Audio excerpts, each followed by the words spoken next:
What's up? I'm Dan Fredenberg, and this is another Chance Encounter. Hey, what's up? I'm Dan Fredenberg. I'm a commercial real estate guy. I'm from the internet.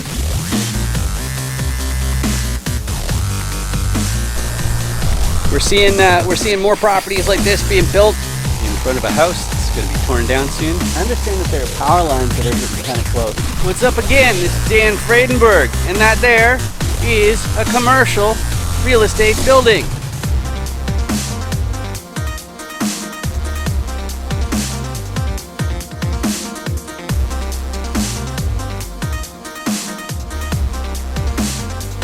I'm joined today with Michael Gilman. How you doing today, Michael?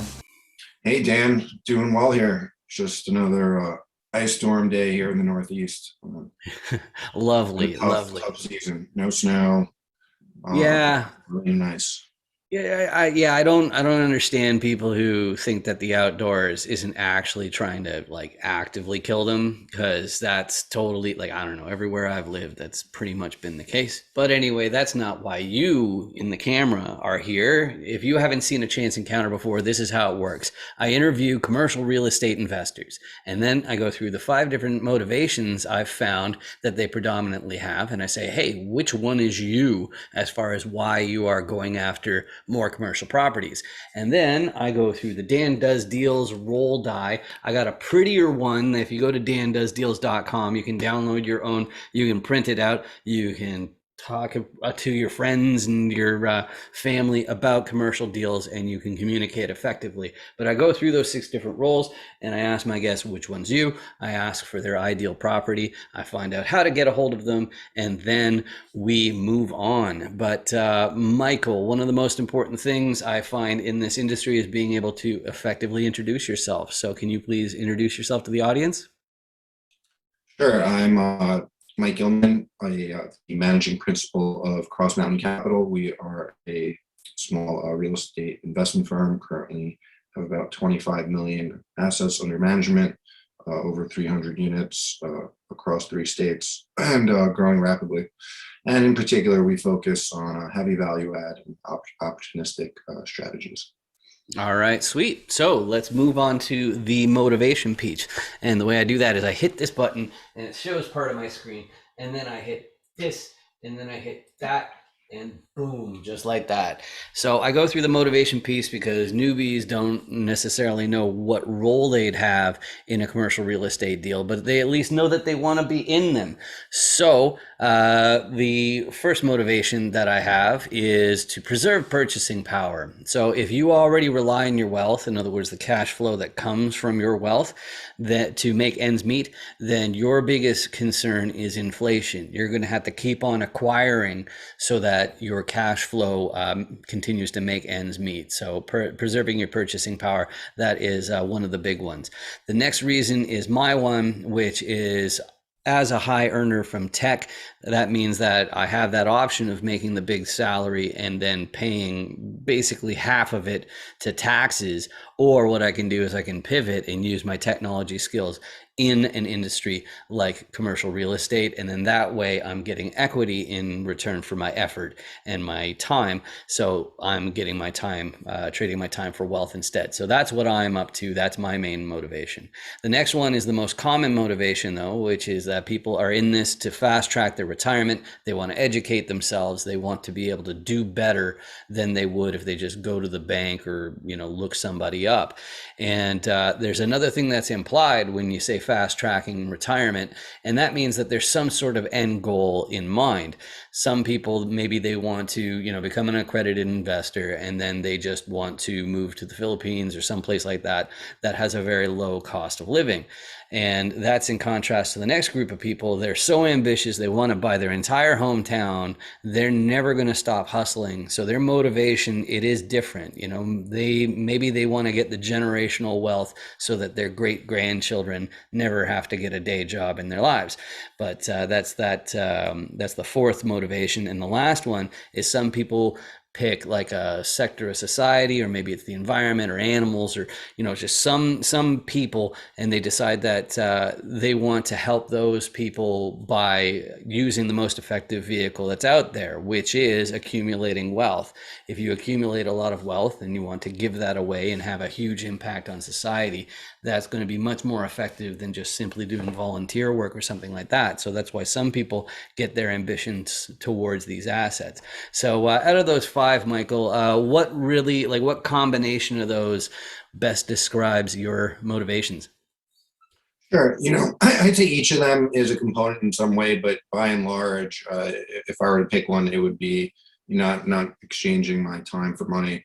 Coming from, I was an attorney. I worked on Wall Street, and I was a W-2 employee, just like most other people. And just the concept of if I'm no longer providing the service, I'll no longer be getting paid. That's kind of frightening, right? And especially growing up on Wall Street, just seeing how the X comes around, and you can be a top producer one year, or you could have done nothing and just had bad luck of the draw, whether it was politics or what. I was pretty affected by that, just seeing it time and time again, and it happened in good years too. And so that's really what led me to ultimately real estate, and to be able to grow wealth independently of sort of an hour by hour output.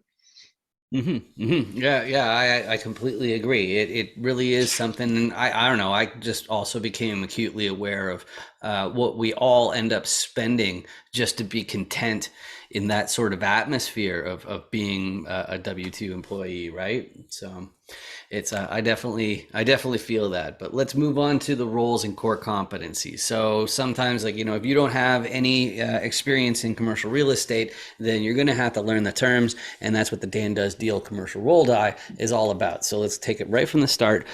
Let's talk about what a repositioner is. A repositioner looks at a whole whack of different properties, and they're looking for upside. And they have a couple of different tools in their tool belt for that. But first, they have to underwrite it, which is a fancy word for doing the math. Okay, they go through the business. They say, is this property actually making the money that the person who owns it right now, and I'm going to buy it off of, does it actually make the money that they say it does?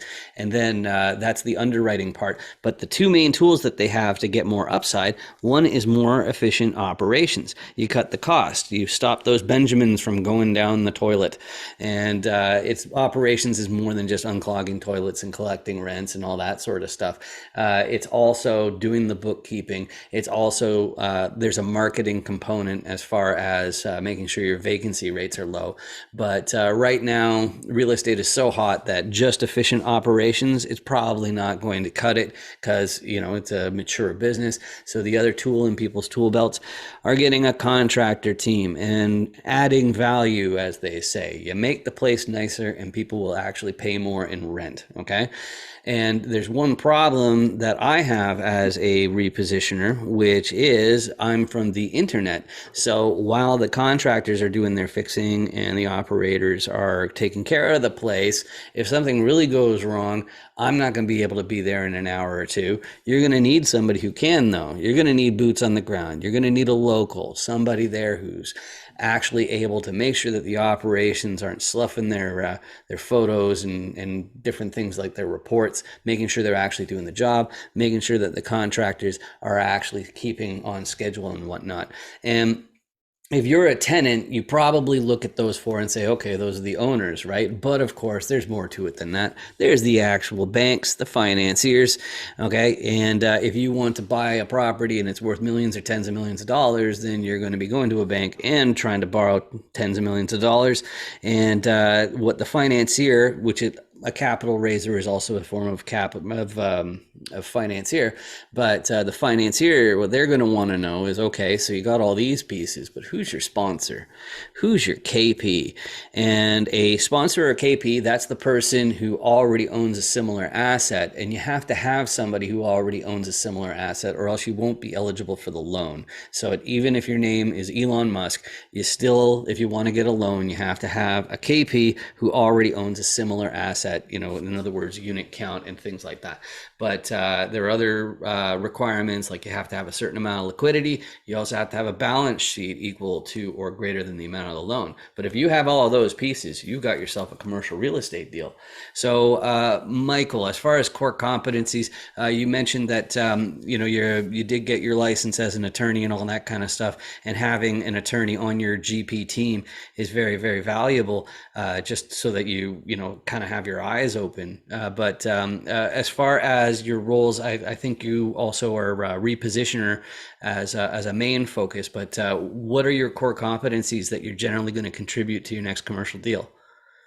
Yeah, and so on that point, and you touched on a reposition, right? It's a different proposition. You're not relying on the property to run as it was, and you're going to have to make a change, and right, that involves execution and not sitting on the internet.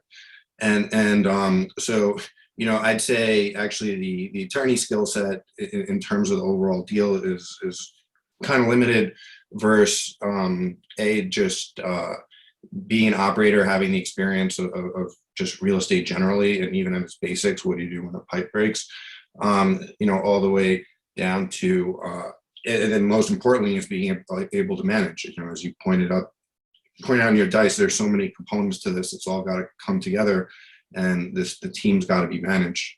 And so I'd say the real core competencies of someone in my position, a managing principal, is the management role, the vision, the inspiration. In my case, I source most of the deals through my relationships, so I also do that. But above and all else, it's execution. It's getting from point A to point B, making all these parts come together to get you a deal. And that starts with an off-market campaign, getting the deal under contract, having the right property management team. In our case, we self-manage a lot of assets, and we also have a partnership in a market where we're not directly on the ground, but that's going to be huge because just as important is in terms of the pillars, right up there is property management and your construction, your GC, and you will really live and die by your GC. They will make all the difference in your reposition. Probably, I would say that's probably the most key part of a value add, because that's where the rubber meets the road, right? That's where the execution happens. So that's where you have the most risk. Especially in a time like this where there's labor shortages, there's material shortages, there's inflation. I mean, so no one's seen anything like it. All right. And as far as one of my favorite things about commercial real estate is that because, as you're mentioning, there are so many different facets, there's so many roles, even operations, there are a bunch of different types of operations, like a bunch of different types of operators, right? So nobody is all of the sides of the die at the same time, even though you might end up becoming competent at basically all of them.